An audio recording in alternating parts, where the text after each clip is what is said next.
হাসরের ময়দানে কত কাতার মানুষ হবে গো। নবী বলেন আয়েশা, হাসরের ময়দানে মানুষ 120 কাতার মানুষ হবে।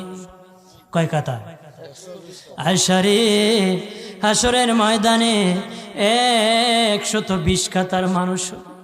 আয়েশা সিদ্দিকা বলেন ইয়া রাসূলুল্লাহ, ইয়া রাসূলুল্লাহ, আমি জানতে চাই আপনার রাসূলুল্লাহর উম্মত কত কাতার হবে?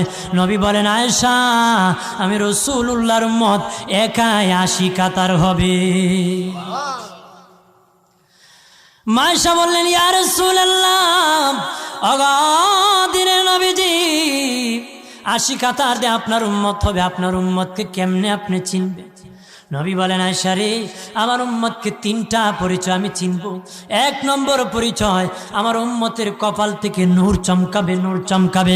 নবী বলে বাবা সাহাবীরাম, অসংখ্য ঘোড়ার মধ্যে যদি কিছু চান কপাল্লা ঘোড়া হয়, এইগুলা চিনতে বড় সহজ হয়।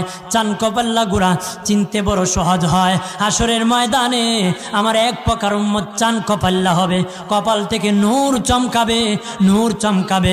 তখন আমি বুঝতে পারবো নূর চমকেওয়ালা তারা সবাই আমি রাসূলুল্লাহর উম্মত।